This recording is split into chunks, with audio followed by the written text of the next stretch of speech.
معاشر المسلمين رحمكم الله، روي عن أبي هريرة رضي الله عنه أن النبي صلى الله عليه وسلم قال: إذا كنت بصاحبك يوم الجمعة أنصت، والإمام يخطب فقد لغوت، ومن لغى فلا جمعة له. أنصتوا واسمعوا وأطيعوا رحمكم الله. أنصتوا واسمعوا وأطيعوا رحمكم الله. أنصتوا واسمعوا وأطيعوا رحمكم الله. اللهم صل على محمد. اللهم صل على سيدنا محمد. اللهم صل وسلم على سيدنا محمد وعلى آل سيدنا محمد. السلام عليكم ورحمة الله وبركاته.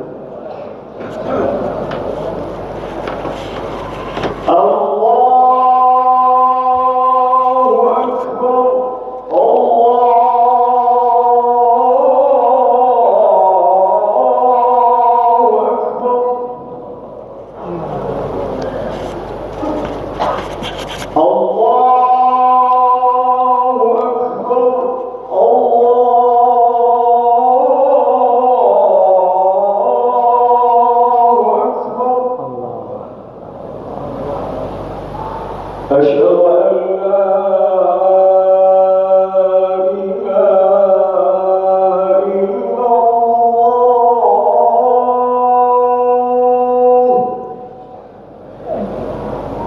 أشهد أن لا إله إلا الله.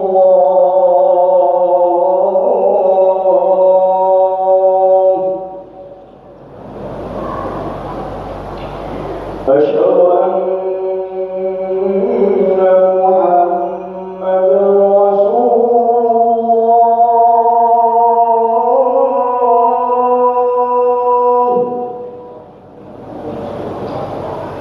أشهد أن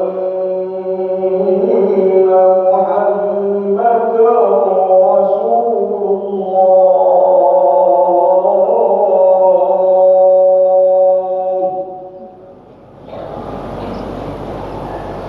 حي على الصلاة.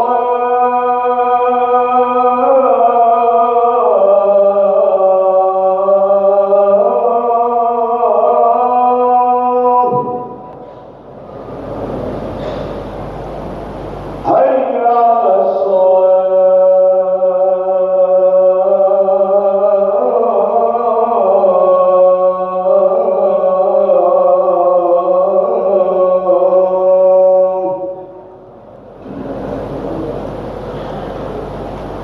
حي على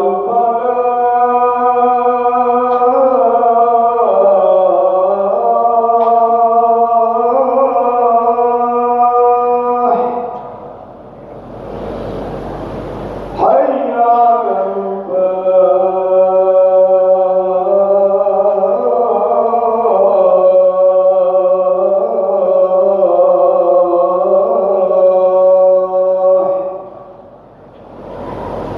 الله أكبر. الله أكبر. لا إله إلا الله.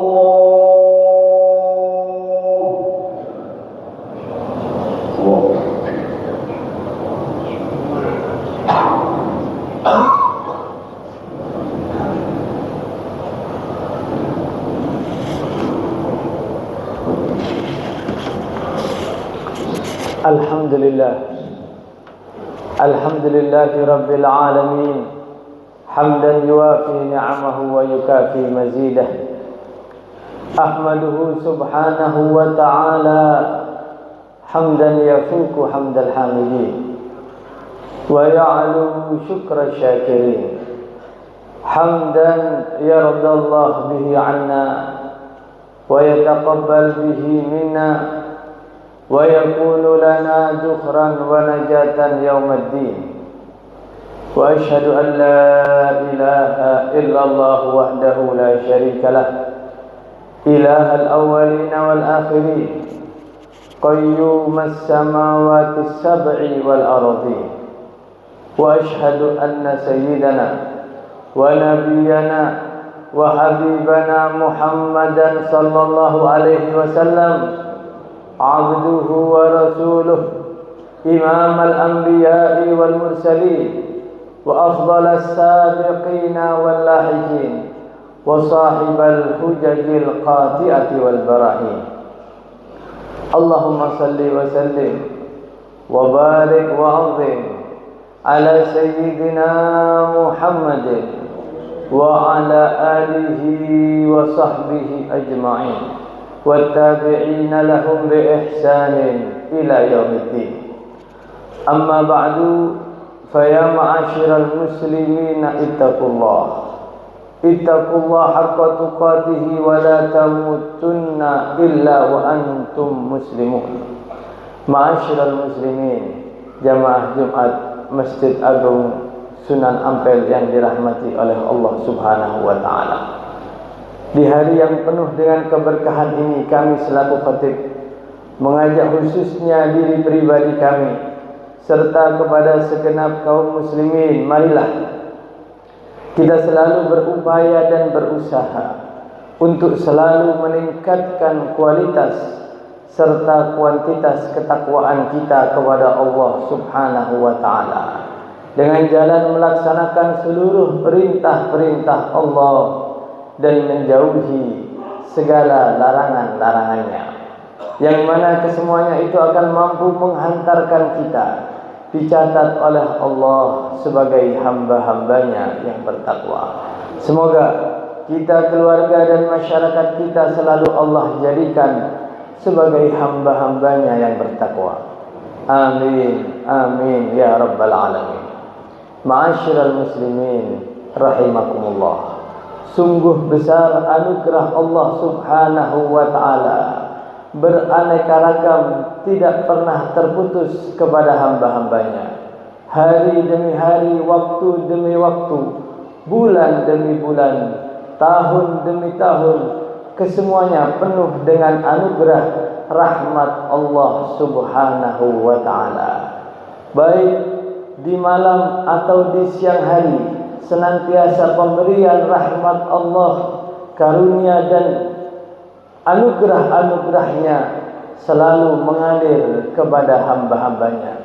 Sebut saja ketika tiba di waktu malam, Allah memanggil hamba-hambanya, hal min talibi hajatin fa'unilahul matalib. Ketika sepertiga malam yang terakhir, Allah memanggil hamba-hambanya, apa ada yang memiliki hajat, maka aku akan sampaikan hajat-hajatnya. Apa ada yang beristighfar, maka aku akan ampuni seluruh dosa-dosanya. Berikut ketika tiba waktu fajar, Nabi sallallahu alaihi wasallam menyebut bahwasanya 2 rakaat fajar sebelum subuh lebih baik daripada dunia beserta segala isinya. Datang waktu subuh, kemudian Allah Subhanahu wa ta'ala pun senantiasa memberikan pahala dan rahmat kepada hamba-hambanya. Nabi sallallahu alaihi wasallam bersabda, "Man shalla subha fi jamaah," barang siapa yang salat subuh berjamaah, kemudian duduk di tempat ia ibadah, berdoa, berzikir sampai terbit matahari, kemudian melaksanakan 2 rakaat isyraq, maka pahalanya seperti haji dan umrah tamatain secara sempurna. Sabda Nabi sallallahu alaihi wasallam. Berikut tiba waktu-waktu berikutnya, semuanya penuh dengan anugerah-anugerah Allah dan pahala-pahala rahmat Allah memenuhi kehidupan manusia, sehingga tidak ada di dalam hari tertentu, bulan tertentu adalah hari sial, hari malapetaka, waktu nahas. Kesemua ayyamullah kulluha mubarakah. hari-hari yang Allah ciptakan semuanya penuh dengan keberkahan dari Allah Subhanahu wa taala. Oleh karenanya Allah perintahkan kepada hamba-hambanya agar tidak melalaikan saat-saat dan waktu-waktu bulan-bulan tersebut, karena di sana banyak anugerah-anugerah Allah Subhanahu wa taala. Tapi memang di antara kesekian waktu dan bulan tersebut semuanya baik, akan tetapi ada bulan-bulan tertentu, waktu-waktu tertentu yang Allah lebihkan anugerahnya, unggulkan karunia-Nya daripada waktu-waktu bulan yang lainnya.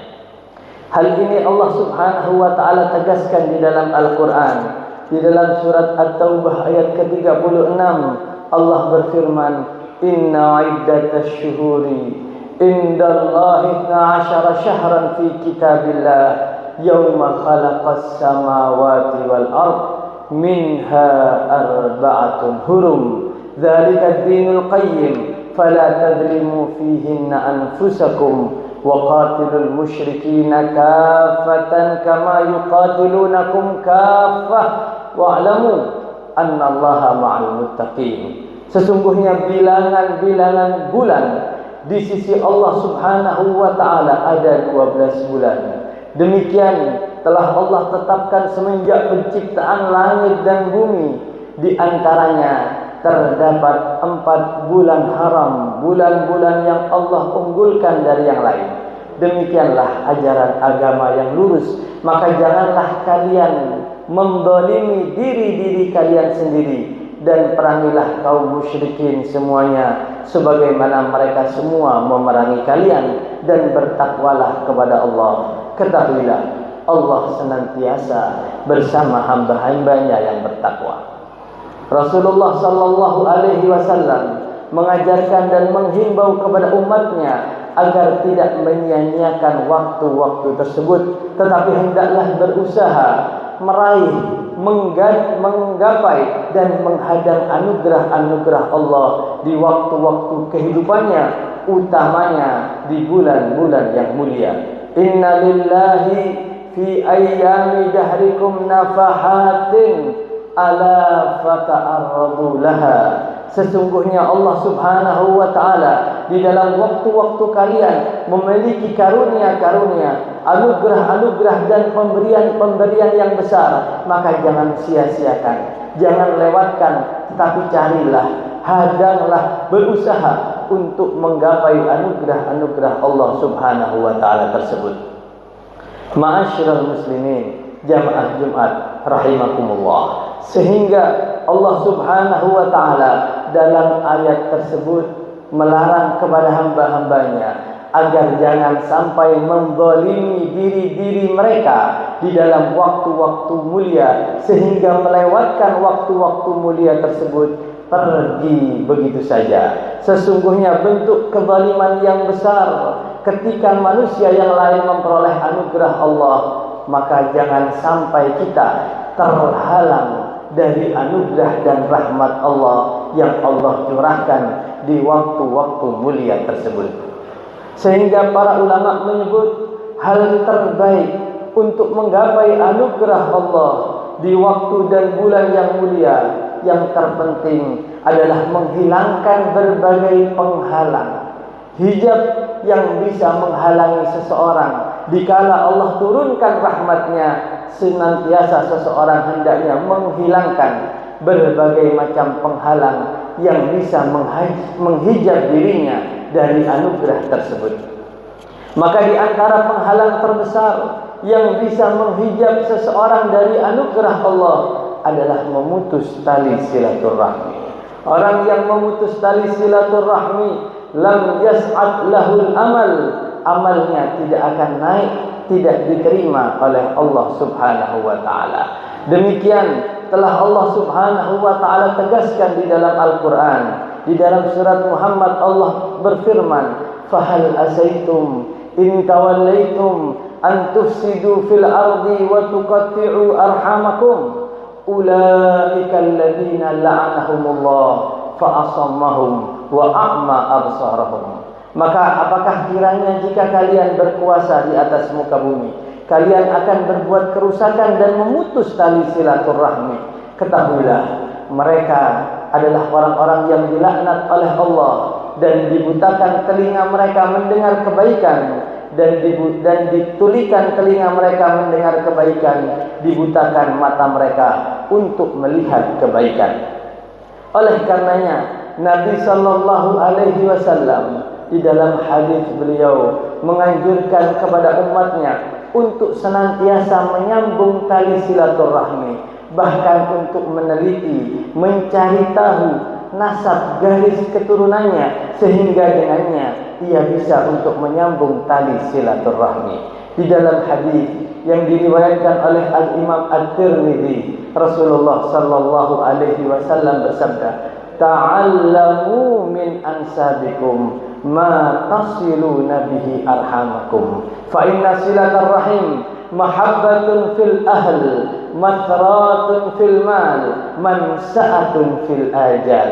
Pelajari nasab kalian, siapa dari ayah, siapa dari ibu, sehingga dengannya kalian akan bisa menyambung tali silaturahmi. Karena sesungguhnya menyambung tali silaturahmi akan mendatangkan kebahagiaan, kecintaan di dalam anggota keluarga, dan meluaskan rizki seseorang serta memperpanjang usianya. Di dalam hadis yang lain yang diriwayatkan oleh Al-Imam Hakim, Rasulullah sallallahu alaihi wasallam bersabda, "Man ahabba an yumadda lahu fi umrihi wa yuzada lahu fi rizqihi wa yudfa anhu mitatassu falyattaqillah wal yasil rahimah." Barang siapa yang ingin Allah panjangkan usianya, Allah luaskan rizkinya, Allah jauhkan dari berbagai macam bentuk kematian yang buruk, maka hendaklah ia bertakwa kepada Allah dan senantiasa menyambung tali silaturahmi. Karena sesungguhnya menyambung silaturahmi adalah sebab utama keberkahan di dalam kehidupan seseorang. Sehingga Al-Imam Asy-Sya'rani beliau menyebut, sesungguhnya Rasulullah sallallahu alaihi wasallam mengajarkan kepada kita untuk senantiasa menjaga dan menyambung hubungan tali silaturahmi dengan yang jauh, terlebih lagi dengan yang dekat di antara sanak famili keluarga kita. Dan beliau menyebut cara menyambung tali silaturahmi dengan berbagai macam, dengan bertandang ke rumahnya ketika ia dekat, atau ketika jauh dengan mengirimkan hadiah, mengirimkan salam, membantu di dalam melunasi hutang dan lain sebagainya. Jangan sampai keluar ucapan dari keluarga sanak famili kita, mereka menganggap kita memutus tali silaturahmi. Dengan kita mengetahui, berusaha mencari, daripada nasab kita akan mengetahui siapa dari pihak ayah, siapa saja keluarga dari pihak ibu, anak anak tante siapa. Hendaknya kita saling menyambung tali silaturahmi, karena sesungguhnya itu mendatangkan keberkahan di dalam kehidupan manusia. Ma'asyiral muslimin, jamaah Jumat rahimakumullah. Dan yang tidak kalah penting, penghalang terbesar seseorang di waktu-waktu dan bulan mulia, bahkan di dalam bulan Rajab Al-Ashab yang sekarang kita berada di dalamnya, bulan yang penuh dengan keagungan, penghalang di antaranya tentu saja adalah kedurhakaan kepada kedua orang tua. Allah Subhanahu wa taala mengingatkan dengan tegas di dalam surat Al-Isra, perintah untuk tidak menyembah kecuali kepada Allah, dan langsung digandeng untuk berbakti kepada kedua orang tua. Wa qadha rabbuka alla ta'budu illa iyyah wa bil walidaini ihsana imma yablughanna indakal kibara ahaduhuma aw kilahuma fala taqul lahumā uffin wa la tanharhumā wa qul lahumā qawlan karīmā wakhfid lahumā janāha adh-dhulli minar rahmah wa qur rabbirhamhumā kamā rabbayani saghīrā. Dan sesungguhnya Allah Subhanahu wa taala Tuhan kalian telah menetapkan jangan menyembah sesiapapun kecuali kepada Allah, dan berbakti kepada kedua orang tua. Jika salah satu dari keduanya atau keduanya telah memasuki usia senja, maka jangan pernah kalian katakan atau tidak, tetapi katakan kepada keduanya dengan ucapan-ucapan yang penuh dengan kelemah lembutan. Dan senantiasa kalian memohon kepada Allah sembari berdoa, ya Allah, sayangi keduanya sebagaimana keduanya menyayangi aku di waktu aku kecil. Di dalam hadis yang diriwayatkan oleh Al-Imam Asy-Syaikhan, Rasulullah sallallahu alaihi wasallam, ja'ahu rajulun fasta'dzanahu fil jihad faqala ahayyun walidaka faqala na'am faqala fa fihi ma fajahid. Datang seseorang kepada Rasulullah sallallahu alaihi wasallam meminta izin untuk berjihad di jalan Allah bersama beliau. Maka Rasulullah sallallahu alaihi wasallam berkata, apakah kedua orang tuamu masih hidup? Maka ia menjawab, iya ya Rasulullah. Maka kata Nabi sallallahu alaihi wasallam, kepada kedua orang tuamu lah hendaklah engkau berjihad.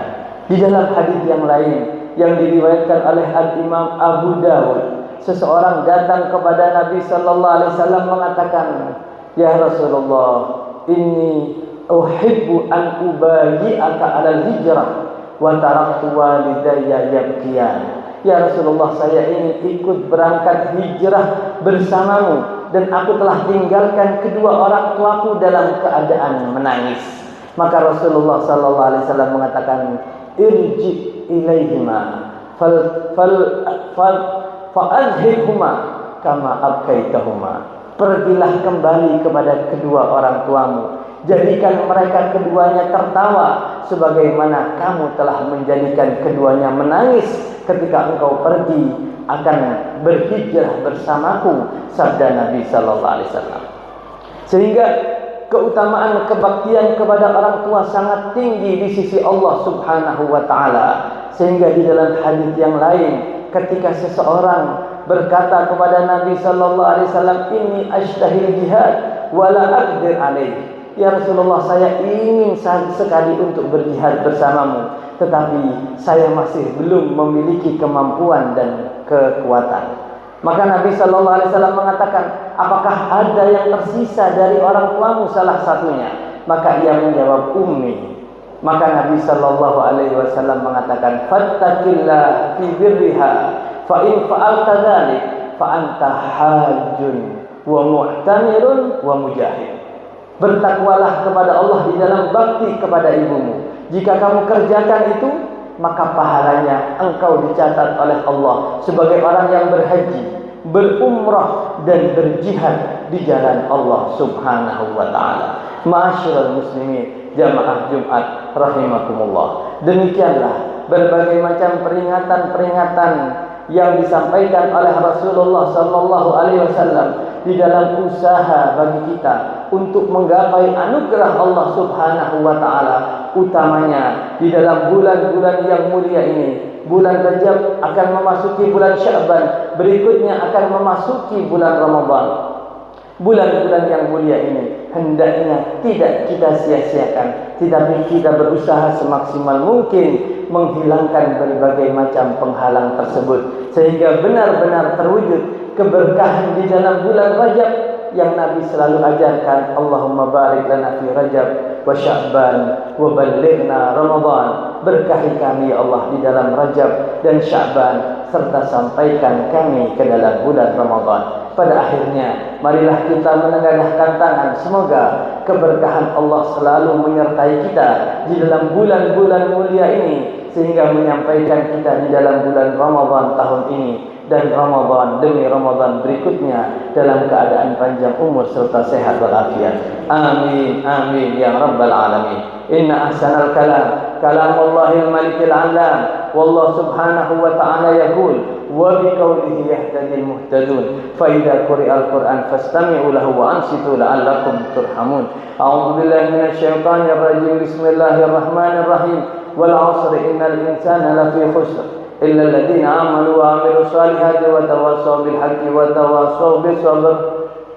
Barakallahu li wa lakum fil Qur'anil 'azim wa nafa'ani wa iyyakum bima fihi minal ayati wa dzikril hakim. Aqulu qouli hadza wa astaghfirullah li wa lakum wa lisairil muslimin innahu huwal ghafurur rahim. Allahumma salli wa sallim ala sayyidina Muhammad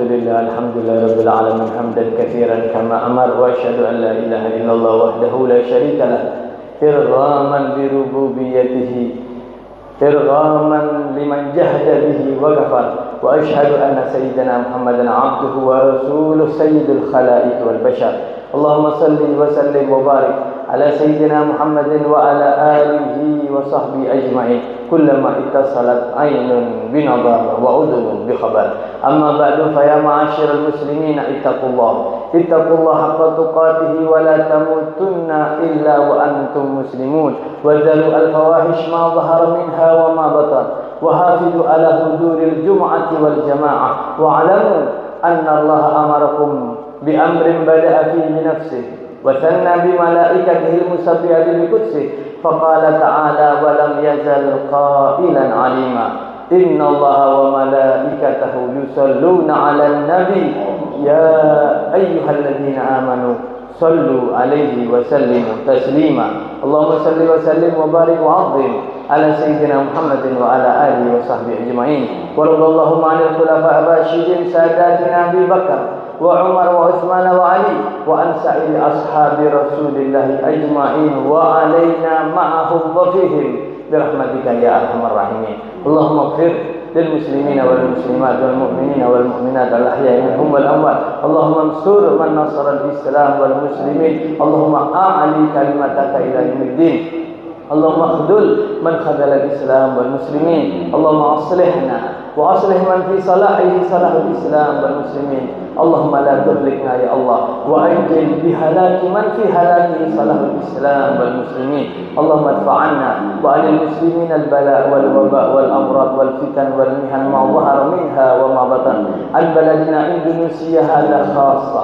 وعن مكة والمدينة وعن سائر بلاد المسلمين عامة برحمتك يا أرحم الراحمين ربنا آتنا في الدنيا حسنة وفي الآخرة حسنة وقنا عذاب النار عباد الله إن الله يأمر بالعدل والإحسان وإيتاء ذي القربى وينهى عن الفحشاء والمنكر والبغي يعظكم لعلكم تذكرون فاذكروا الله العظيم يذكركم واشكروه على نعمه يزدكم واسألوه من فضله يؤتكم ولذكر الله أجل وأكبر والله يعلم ما تصنعون الله أكبر أشهد أن لا إله إلا الله أشهد أن محمدا رسول الله حي على الصلاة حي على الفلاح قد قامت الصلاة قد قامت الصلاة الله أكبر لا إله إلا الله لا إله إلا الله محمد رسول الله صلى الله عليه وسلم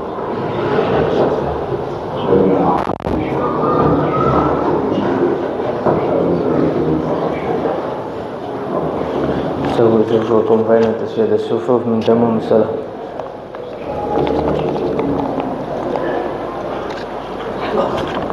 سووا تلي الحمد يرحمكم الله صلوا الجمعة ركعتين مستقيم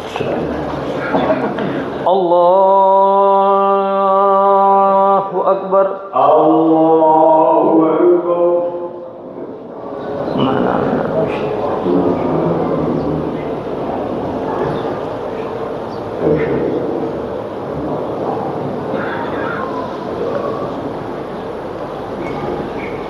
بسم الله الرحمن الرحيم الحمد لله رب العالمين الرحمن الرحيم مالك يوم الدين إياك نعبد وإياك نستعين اهدنا الصراط المستقيم صراط الذين أنعمت عليهم غير المغضوب عليهم ولا الضالين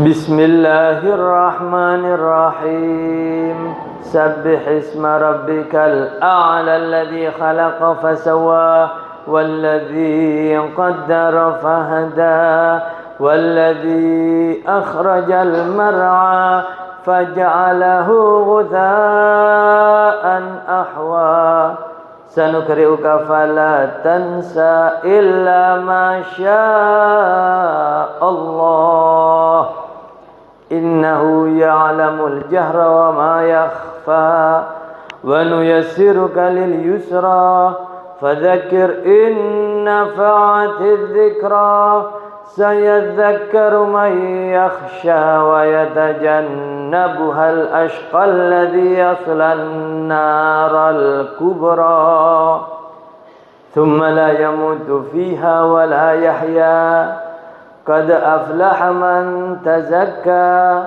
وذكر اسم ربه فصلى بل تؤثرون الحياة الدنيا والآخرة خير وأبقى إن هذا لفي الصحف الأولى صحف إبراهيم وموسى الله أكبر الله أكبر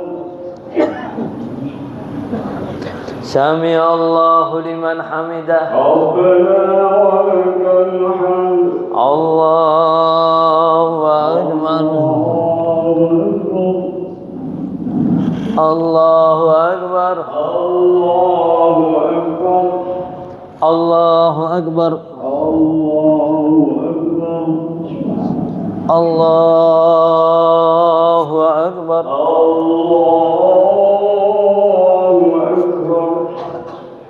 بسم الله الرحمن الرحيم الحمد لله رب العالمين الرحمن الرحيم مالك يوم الدين إياك نعبد وإياك نستعين اهدنا الصراط المستقيم صراط الذين أنعمت عليهم غير المغضوب عليهم ولا الضالين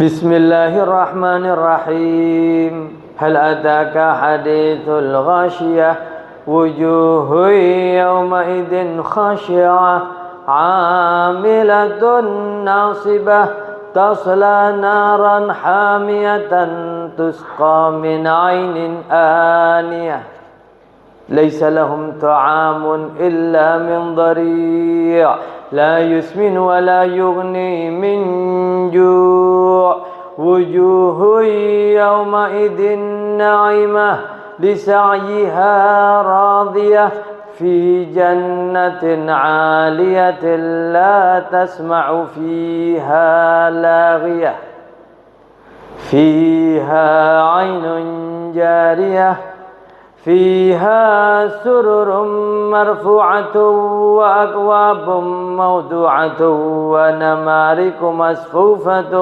وزرابي مبثوثة أفلا ينظرون إلى الإبل كيف خلقت وإلى السماء كيف رفعت وإلى الجبال كيف نصبت وإلى الأرض كيف سطحت فذكر إنما أنت مذكر لست عليهم بمسيطر إلا من تولى وكفر فيعذبه الله العذاب الأكبر إن إلينا إيابهم ثم إن علينا حسابهم رب العزيز الله أكبر سمع الله لمن حمده ربنا ولك الحمد الله أكبر الله أكبر الله أكبر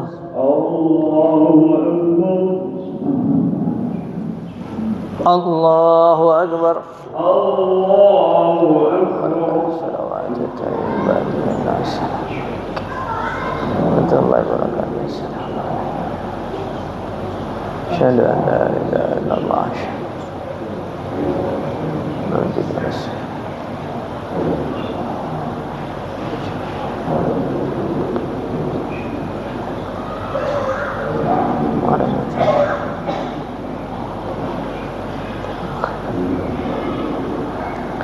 Assalamualaikum warahmatullah. Assalamualaikum warahmatullah. Assalamualaikum warahmatullah. Al-Fatihah. A'udzu billahi minasyaitonir rajim. Bismillahirrahmanirrahim. Alhamdulillahirabbil alamin arrahmanir rahim maliki yaumiddin. Iyyaka na'budu wa iyyaka nasta'in. Ihdinas siratal mustaqim. صراط الذين أنعمت عليهم غير المغضوب عليهم ولا الضالين آمين. بسم الله الرحمن الرحيم الحمد لله رب العالمين الرحمن الرحيم مالك يوم الدين إياك نعبد وإياك نستعين اهدنا الصراط المستقيم صراط الذين أنعمت عليهم غير المغضوب عليهم ولا الضالين آمين. بسم الله الرحمن الرحيم الحمد لله رب العالمين الرحمن الرحيم مالك يوم الدين إياك نعبد وإياك نستعين اهدنا الصراط المستقيم صراط الذين أنعمت عليهم غير المغضوب عليهم ولا الضالين آمين. بسم الله الرحمن الرحيم الحمد لله رب العالمين الرحمن الرحيم مالك يوم الدين إياك نعبد وإياك نستعين اهدنا الصراط المستقيم صراط الذين أنعمت عليهم غير المغضوب عليهم ولا الضالين آمين. بسم الله الرحمن الرحيم الحمد لله رب العالمين الرحمن الرحيم مالك يوم الدين إياك نعبد وإياك نستعين اهدنا الصراط المستقيم صراط الذين أنعمت عليهم غير المغضوب عليهم ولا الضالين آمين. بسم الله الرحمن الرحيم الحمد لله رب العالمين الرحمن الرحيم مالك يوم الدين إياك نعبد وإياك نستعين اهدنا الصراط المستقيم صراط الذين أنعمت عليهم غير المغضوب عليهم ولا الضالين آمين.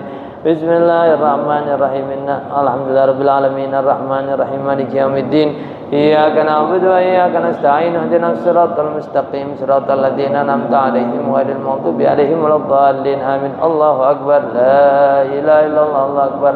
بسم الله الرحمن الرحيم قل هو الله أحد الله الصمد لم يلد ولم يولد ولم يكن له كفوا أحد. بسم الله الرحمن الرحيم قل هو الله أحد الله الصمد لم يلد ولم يولد ولم يكن له كفوا أحد. بسم الله الرحمن الرحيم قل هو الله أحد الله الصمد لم يلد ولم يولد ولم يكن له كفوا أحد.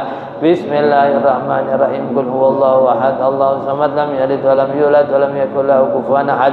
بسم الله الرحمن الرحيم قل هو الله أحد الله الصمد لم يلد ولم يولد ولم يكن له كفوا أحد. بسم الله الرحمن الرحيم قل هو الله أحد الله الصمد لم يلد ولم يولد ولم يكن له كفوا أحد. بسم الله الرحمن الرحيم قل هو الله أحد الله الصمد ولم يكن له كفوا أحد. الله أكبر لا إله إلا الله الله أكبر. بسم الله الرحمن الرحيم قل أعوذ برب الفلق من شر ما خلق ومن شر غاسق إذا وقب ومن شر النفاثات في العقد ومن شر حاسد إذا حسد. بسم الله الرحمن الرحيم قل أعوذ برب الفلق من شر ما خلق ومن شر غاسق إذا وقب ومن شر النفاثات في العقد ومن شر حاسد إذا حسد. بسم الله الرحمن الرحيم قل أعوذ برب الفلق من شر ما خلق ومن شر غاسق إذا وقب ومن شر النفاثات في العقد ومن شر حاسد إذا حسد. بسم الله الرحمن الرحيم قل أعوذ برب الفلق من شر ما خلق ومن شر غاسق إذا وقب ومن شر النفاثات في العقد ومن شر حاسد إذا حسد. بسم الله الرحمن الرحيم قل أعوذ برب الفلق من شر ما خلق ومن شر غاسق إذا وقب ومن شر النفاثات في العقد ومن شر حاسد إذا حسد. بسم الله الرحمن الرحيم قل أعوذ برب الفلق من شر ما خلق ومن شر غاسق إذا وقب من شر النفاثات في العقد ومن شر حاسد إذا حسد. بسم الله الرحمن الرحيم قل أعوذ برب الفلق من شر ما خلق ومن شر غاسق إذا وقب ومن شر النفاثات في العقد ومن شر حاسد إذا حسد. الله أكبر لا إله إلا الله الله أكبر. بسم الله الرحمن الرحيم قل أعوذ برب الناس ملك الناس إله الناس من شر الوسواس الخناس الذي يوسوس في صدور الناس من الجنة والناس. بسم الله الرحمن الرحيم قل أعوذ برب الناس ملك الناس إله الناس من شر الوسواس الخناس الذي يوسوس في صدور الناس من الجنة والناس. بسم الله الرحمن الرحيم قل أعوذ برب الناس ملك الناس إله الناس من شر الوسواس الخناس الذي يوسوس في صدور الناس من الجنة والناس. بسم الله الرحمن الرحيم قل أعوذ برب الناس ملك الناس إله الناس من شر الوسواس الخناس الذي يوسوس في صدور الناس من الجنة والناس. بسم الله الرحمن الرحيم قل أعوذ برب الناس ملك الناس إله الناس من شر الوسواس الخناس الذي يوسوس في صدور الناس من الجنة والناس.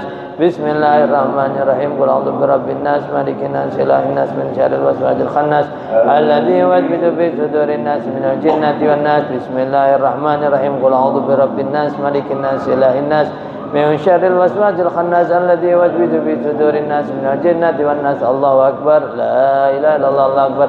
بسم الله الرحمن الرحيم. الله لا إله إلا هو الحي القيوم لا تأخذه سنة ولا نوم له ما في السماوات وما في الأرض يشفع عنده إلا بإذنه يعلم ما بين أيديهم وما خلفهم ولا يحيطون بشيء من علمه إلا بما شاء وسع كرسيه السماوات والأرض ولا يعود حفظهما وهو العلي العظيم. إلى رب مولانا. سبحان الله.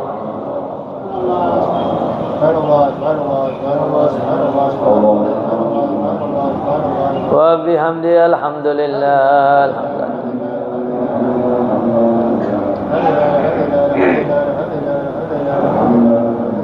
على كل نعمة. الله أكبر.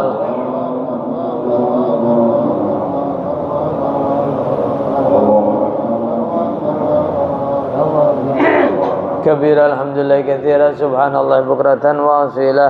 لا إله إلا الله وحده لا شريك له له الملك وله الحمد يحيي ويميت وعلى كل شيء قدير ولا حول ولا قوة إلا بالله العظيم. استغفر الله. بسم الله الرحمن الرحيم. الحمد لله رب العالمين. اللهم صل وسلم على سيدنا محمد وعلى آله وصحبه أجمعين. اللهم اغفر لنا ولوالدينا. اللهم اغفر لنا ولوالدينا. اللهم اغفر لنا ولوالدينا وارحمهم كما ربونا صغارا. اللهم بارك لنا في أولادنا واحفظهم ولا تضرهم ووفقهم لطاعتك وارزقنا برهم بحق ربنا. هب لنا من أزواجنا وذرياتنا قرة أعين واجعلنا للمتقين إماما. اللهم إنا نسألك العفو والعافية والمعافاة الدائمة في الدين والدنيا والآخرة. اللهم يا غني يا حميد يا مبدئ يا معيد يا رحيم يا ودود أغننا بحلالك عن حرامك وبطاعتك عن معصيتك وبفضلك عمن سواك يا كافي يا مغني يا فتاح يا رزاق. نسألك صحة في تقوى وطول عمر في حسن عمل ورزقا واسعا لا تؤذبنا عليه. اللهم بارك لنا في رجب وشعبان وبلغنا رمضان وعنا على الصيام والقيام واجعلنا من عتقائك من النيران برحمتك يا حنان يا منان. ربنا آتنا في الدنيا حسنة وفي الآخرة حسنة وقنا عذاب النار. وصلى الله على سيدنا محمد النبي الأمي وسلم. الحمد لله رب العالمين. بسر الفاتحة. بالعالمين. الصلاة والسلام على مرتضى بن مسلم المختار والوصى أبي محمد نزل بن مسلم الحدي شكرتها إنجيل